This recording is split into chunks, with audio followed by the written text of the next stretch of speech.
Good morning. I'm Gay Cox, one of the worship associates here at Horizon. We're excited to welcome you to our worship service this morning. We are so glad to have you with us today, whether you're joining us in person or virtually. Whether you're here for your first time or, like me, you've been here longer than you can remember. Here at Horizon, we welcome people of all faiths and of no faith in particular.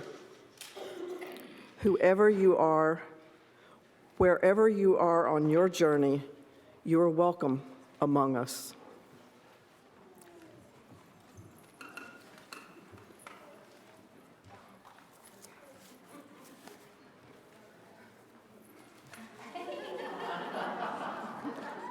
Okay, be really careful. It would be a honey of a treat if you guys could bid on more options. We're at 2/3 of our goal right now, and we're 2/3 of the way through, which is great, but we don't have to stop at the goal. Okay, there are several items that haven't been bid on yet, several events that aren't full. Oops. I'm not talking about anything in particular, of course. That would be bad of me. But there are lots of events that still have space on them. There are several items that would be great Christmas gifts that still have no bids.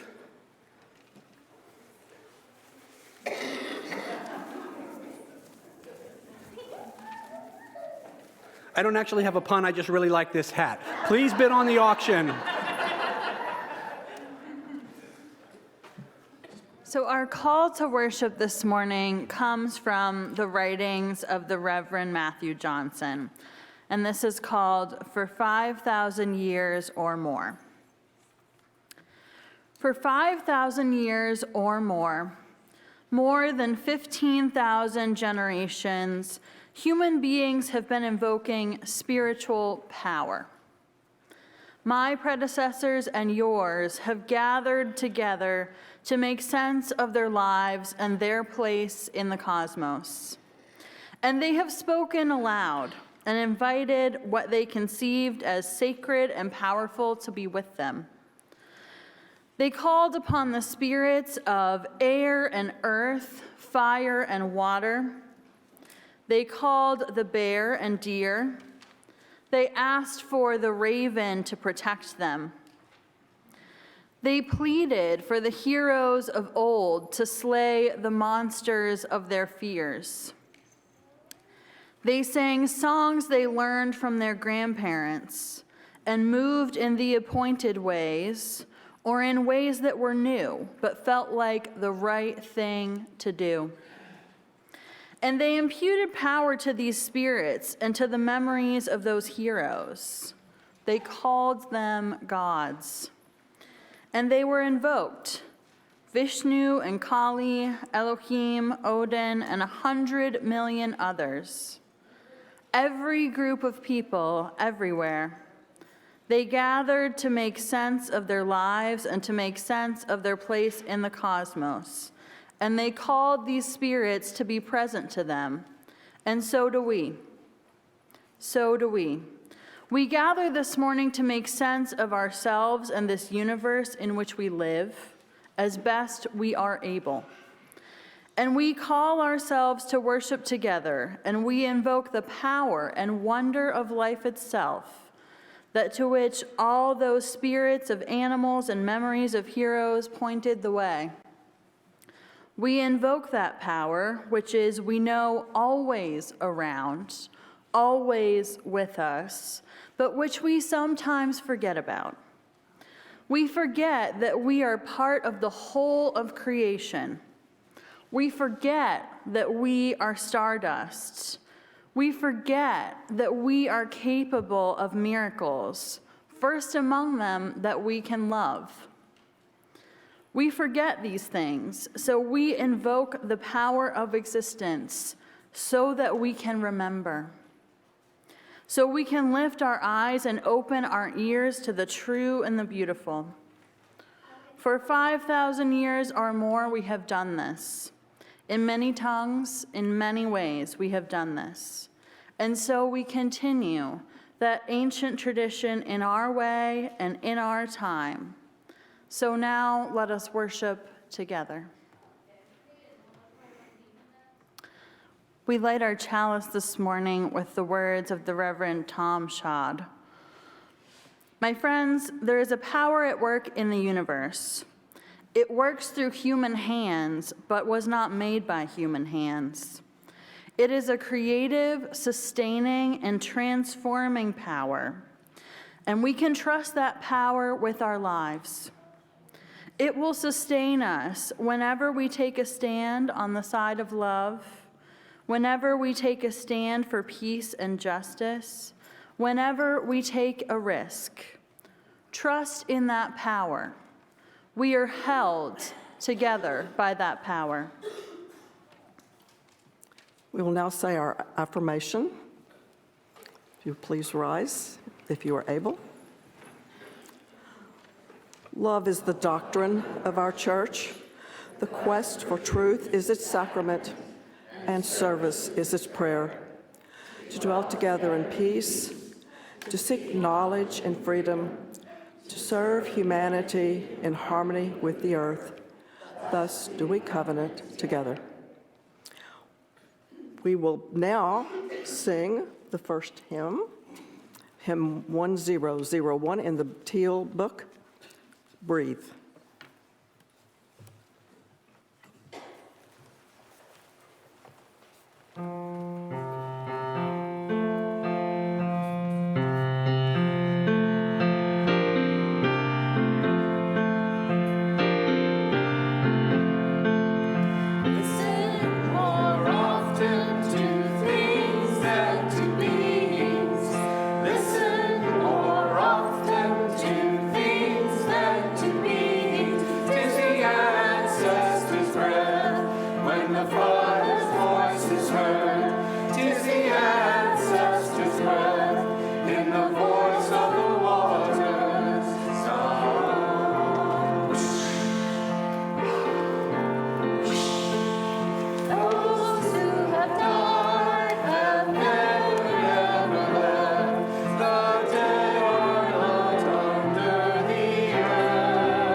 So we're going to tell a story today that the grown-ups might know, I think some folks will know, and that some of you may have heard before, But one of the things that we do at church is we kind of tell the same stories over and over, at least some of them.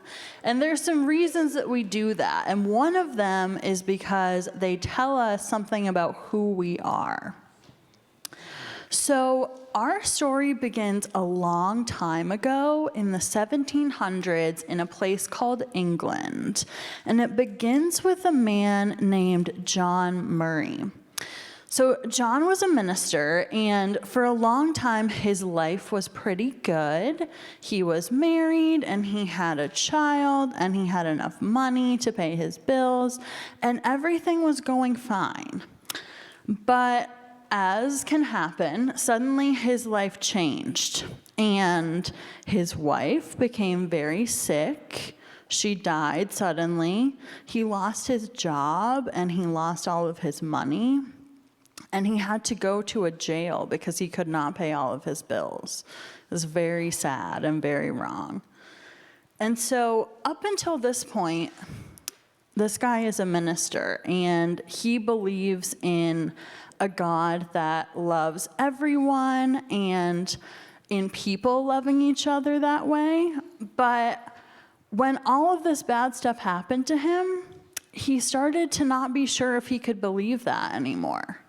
And so he didn't really have a lot of hope about what would happen in the future. So as the story goes, John had a good friend, and his friend encouraged him to take this opportunity to set sail to the New World. And so his ship that he went on set sail for New York, but because of a storm, it got blown off course to New Jersey. And so, right, so he winds up on the coast of New Jersey. He's a little bit like, what am I doing here? Still losing hope, not sure what's going to happen. And so as soon as he gets ashore, he ends up meeting a man named Thomas Potter. And Thomas Potter had been waiting for a really long time for a minister to come. He built a church just like the one that we're in, but for a long time it was empty and it didn't have any people in it, didn't have any worship service, and people in the town were making fun of him. They were saying, "Potter, where is your preacher?" They thought it was so silly that he would make this church for no one to be in. And so Potter and John meet each other. He invites John for dinner at his house, and he asks him if he'll preach on that Sunday. And John isn't sure he really wants to do that. He's not sure if he believes in anything anymore. He's sad. And he says, "Okay, well, if my ship doesn't get to set sail, I'll do it," thinking that he probably wouldn't have to. So it was kind of a half-hearted yes. But then a storm came and his ship could not sail. And so he ended up preaching to the people in the church. And so there's a lot that has happened kind of between the time that he gave his sermon and now. But one of the things that we know is that people were inspired by the message, and that I think John kind of re-inspired himself in a way. So a lot of people came to believe in loving one another and that there is a God that loves everyone no matter what. And so John eventually settled in Massachusetts. He had his own church. He remarried. He was able to share this message kind of throughout the world. And so, like I said at the beginning, this is a story that we talk about as grown-ups a lot because it tells us a few different things. So it tells us about how our church started. It tells us about how we believe in treating other people. And it tells us that even when things seem really, really bad, and when we're not sure what to do, that we're not all by ourselves. We never know what life might bring us next. So thank you so much for listening. We'll now sing you out to your classes. Good morning. My name is Menika, and today is our first Sunday of the month where we start our Share the Plate, and our Share the Plate recipient for this month, for December, is Just Texas. Just Texas is a project of the Texas Freedom Network and was founded in the 1990s in response to the right-wing agenda that was influencing government policy in Texas. Just Texas is made up of progressive people of faith and faith leaders from diverse religious traditions to speak publicly and politically in support of reproductive rights for all. Just Texas wants to influence the culture of Texas, so this in turn will be able to create policy that increases access to comprehensive reproductive health care, including abortion, maintains and expands freedom and protection for the LGBTQIA+ community, protects and affirms the human dignity of all Texans, and upholds and maintains the fundamental right to religious freedom. Just Texas supports reproductive justice. Reproductive justice is the human right to have or not have children, parent the children people do have in safe and sustainable environments free from state-sanctioned violence and interpersonal violence, and to maintain bodily autonomy. Just Texas supports reproductive freedom. They will not stop fighting until everyone has the political, economic, and social power and the resources to make decisions for their own reproductive health, their bodies, and their families. Please be generous today and help make this a reality for all Texans. So all the cash collected in the basket today will go toward our Share the Plate Just Texas. And in addition to our usual ways of giving by check or online, here are instructions on how to give by text to give. The offering will now be given and received.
We come now to the time in our worship service that we set aside for meditation and prayer.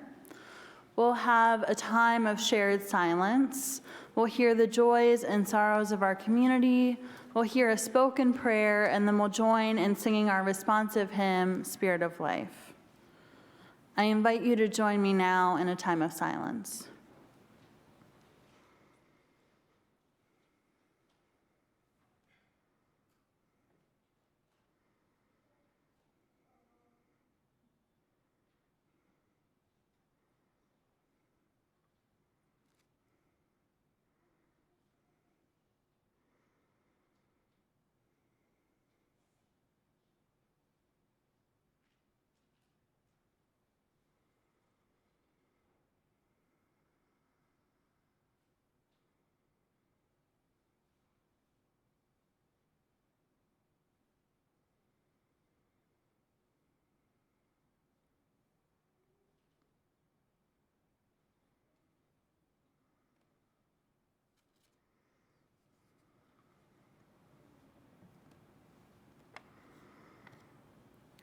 We have a joy to share this morning.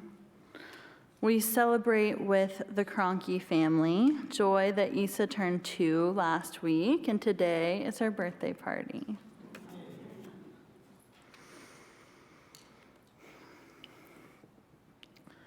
Loving God, Spirit of life, mystery in which we live and move and have our being, draw near to us this morning and hear our prayers. This morning we come into this place with gratitude for the morning, for the new, for the orange leaves of the trees that, when we take time to notice, take our breath away. For the way we might feel held, rooted here to this moment, in this place. For a chance to practice paying attention. Sometimes our sorrow is so big, it feels like the ocean, boundless, endless in its depth. We grieve losses large and small in this community. When one of us hurts, we all hurt. Help us on this day to know that our holy holding of gratitude and grief, of joy and sorrow, of jubilation and rage is what gives life its meaning. Help us to understand how connected we are to one another in ways both seen and unseen. Help us to remember that each person has the potential to be our neighbor. Help us to remember the story of John Murray and hope slowly rising anew within. Help us to remember his risky and begrudging yes, so that maybe it will become ours too. May it be so. Amen.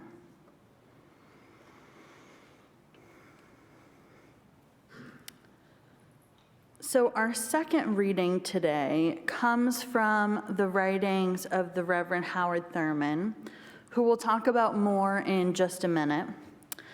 This particular piece comes from his work called Jesus and the Disinherited. And he writes, "I can count on the fingers of one hand the number of times that I have heard a sermon on the meaning of religion, of Christianity, to the person who stands with their back against the wall. It is urgent that my meaning be crystal clear. The masses of people who live with their backs constantly against the wall, they are the poor, the disinherited, the dispossessed. So what does our religion say to them? The issue is not what it counsels them to do for others whose needs may be greater, but what religion offers to meet their own needs. The search for an answer to this question is perhaps the most important religious quest of modern life." Sorry that we skipped Spirit of Life, so maybe we can sing it now before the sermon. We'll count that as part of the prayer.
Our theme for December is power, and we're going to be approaching that in a lot of different ways.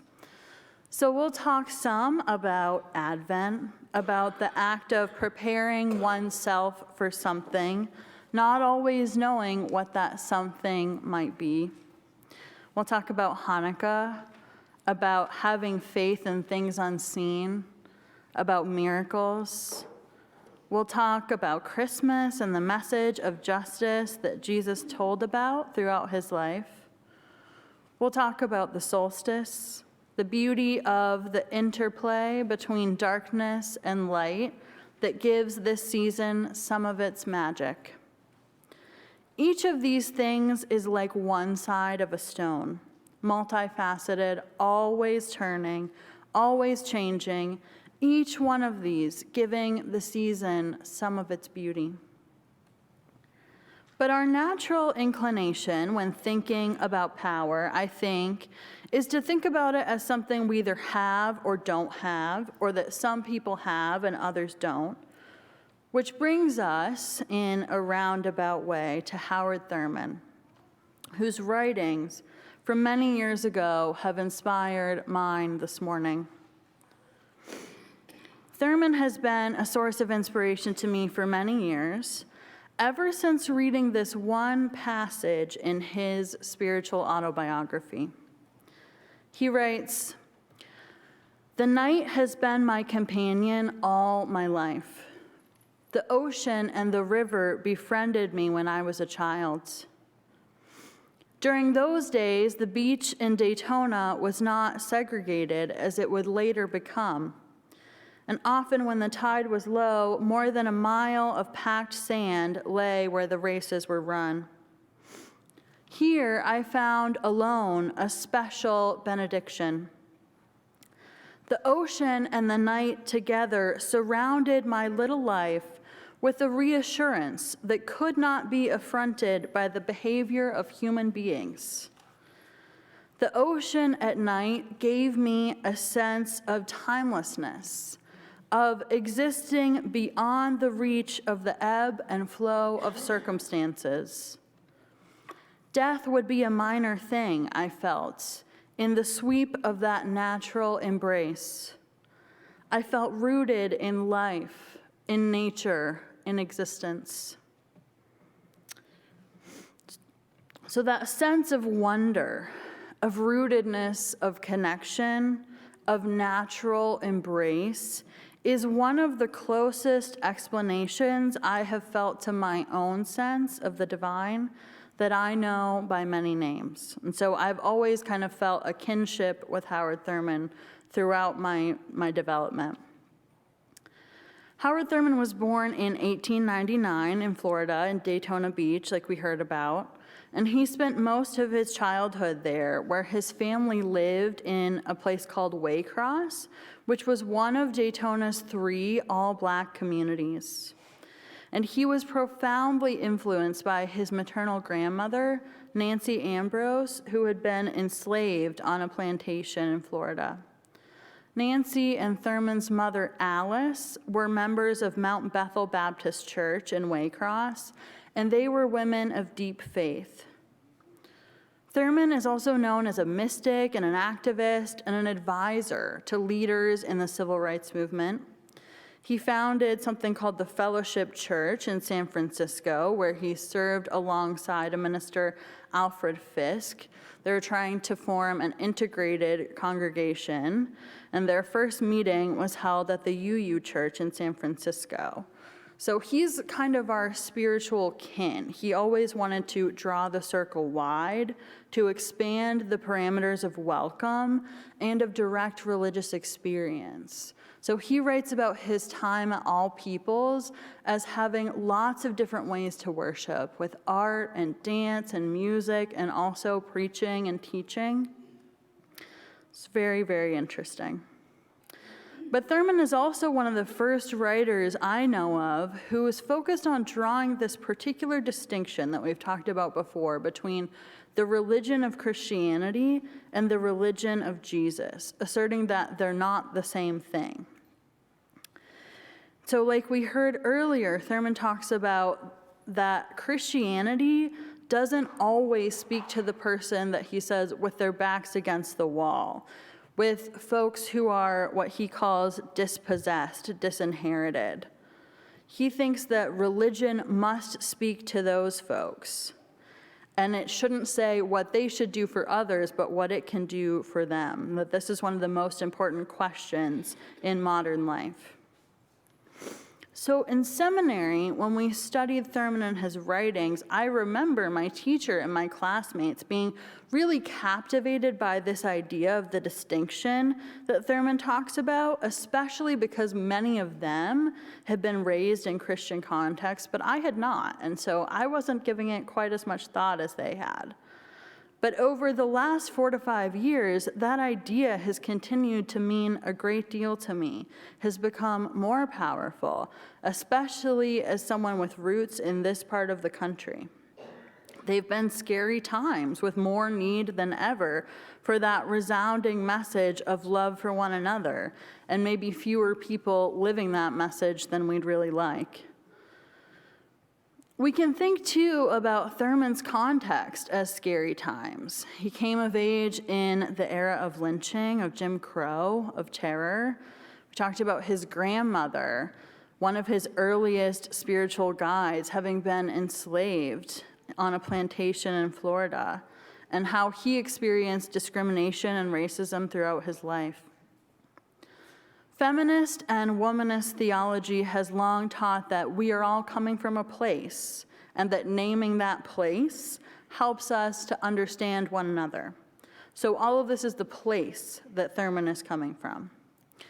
And so his work, Jesus and the Disinherited, was really inspired by this trip that he went on to India.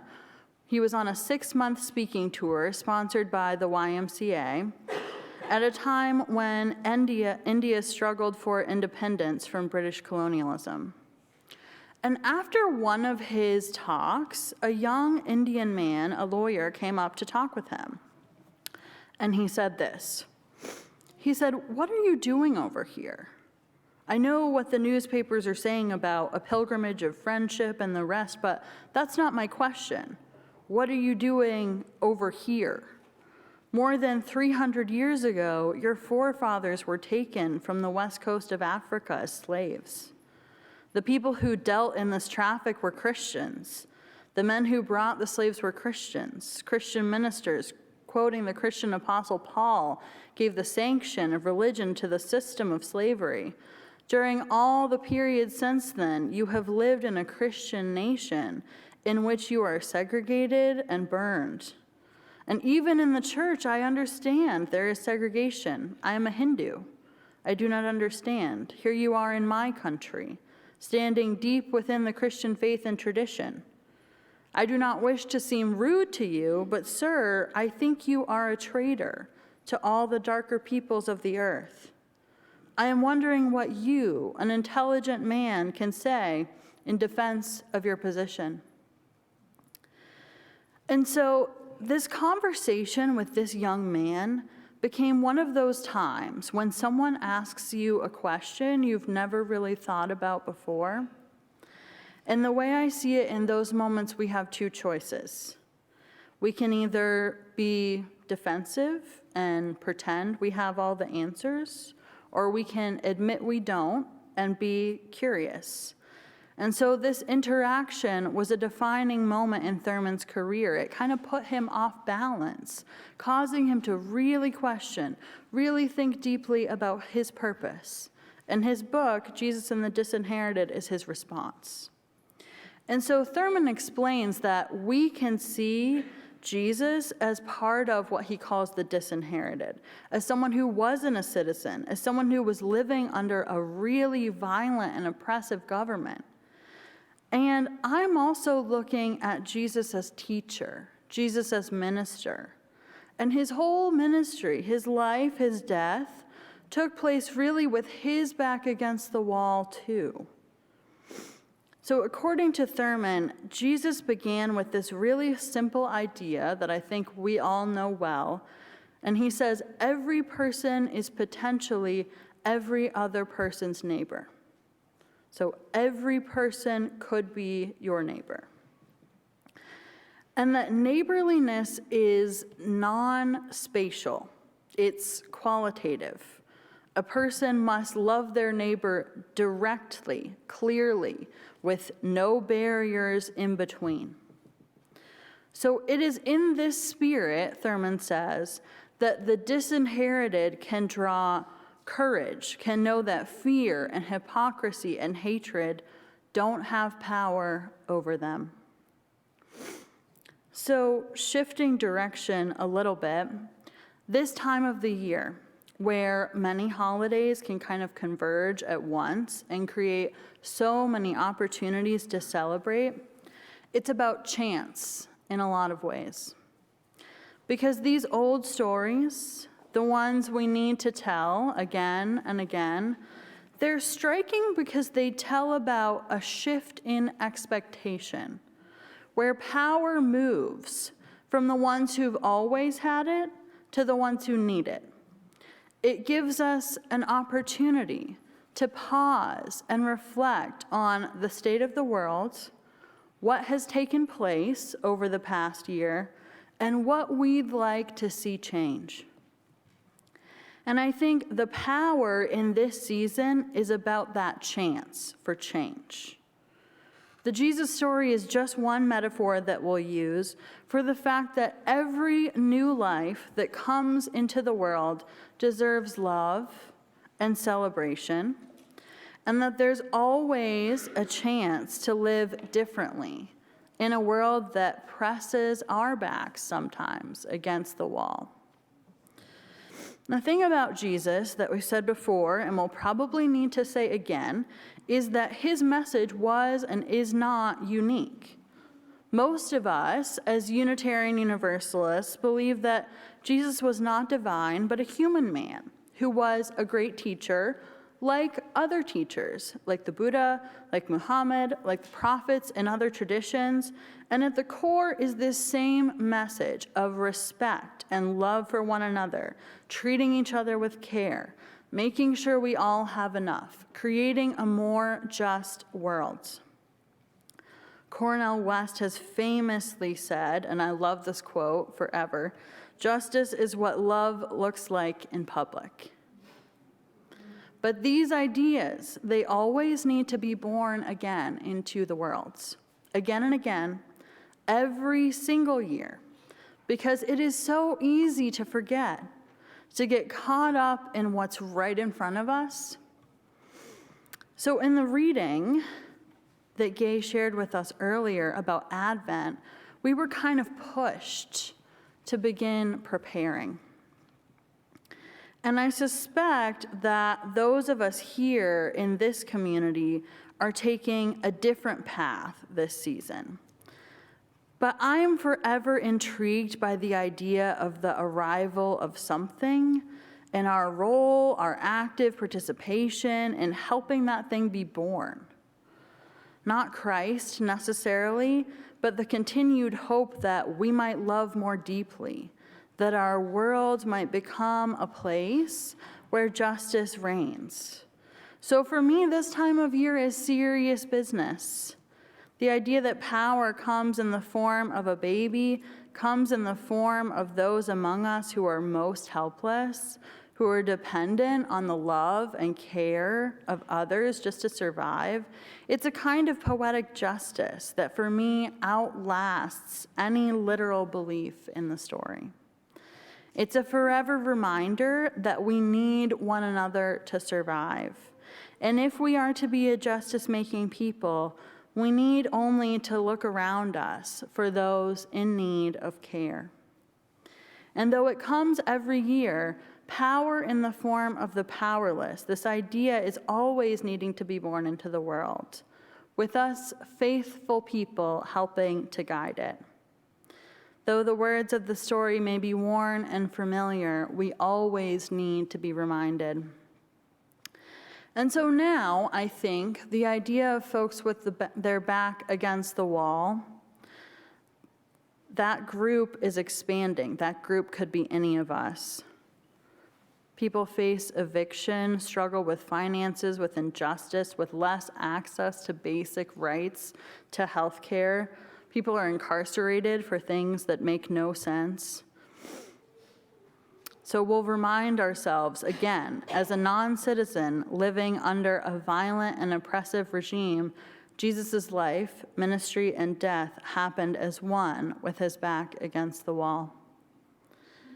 In the words of writer Christian Wynn, in Jesus and the Disinherited, Thurman insists that to fight and struggle against oppressive powers and principalities requires a spiritual reservoir that can only be filled through the practice of spiritual disciplines. So what we would know as spiritual practices like silence, meditation, prayer. Jesus recognized with authentic realism that anyone who permits another to determine the quality of their inner life gives into the hands of the others the key of their destiny. And so Thurman warned his peers during the mid-century civil rights struggle against severing the labor of working for social justice from the spiritual roots, which gave such work its vigor and sustaining power. Thurman reminds that the way Jesus was trod by one with his back against the wall, and that only by connecting to the spirit of life and justice can we sustain movements for change. So it may seem both obvious and not obvious what Thurman says about loving our neighbors and that we need a love without distance and that we must prepare and care for ourselves for the long haul. And yet, Thurman's words were first published in 1949, and they were quite radical. This message of love without distance, of fierce love, is also a part of what led him to be known as an advisor to the civil rights movement, as a champion of nonviolence. And it may be both obvious and not obvious at the same time that if we're going to talk about power, we're also going to talk about control. And part of having power in any situation is realizing what is and is not within our control. It may be both obvious and not obvious at the same time that if we're going to talk about power, some of us may have to give up some of what we're used to always having. If we are used to speaking first, what would it be like to listen? If we are used to always being the loudest voice in the room, what would it be like to speak gently to one another? What would it be like to acknowledge how deeply connected all of these people are to our souls? May it be so. Amen. I invite us to rise, either in body or in spirit, and join in singing our closing hymn, How Could Anyone?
We extinguish this flame, but not our commitment to our Horizons mission to welcome radically, love boldly, grow spiritually, and serve courageously. This we do because we envision a beloved community filled with compassion, helping all to thrive in a just world.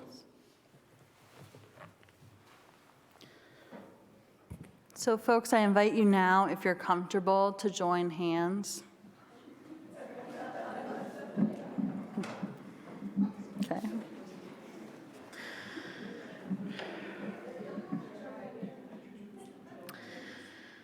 Friends, as we go forth from our time together this morning, my prayer for you is to remember that each person has the potential to be your neighbor, and to remember how deeply connected they are to your soul.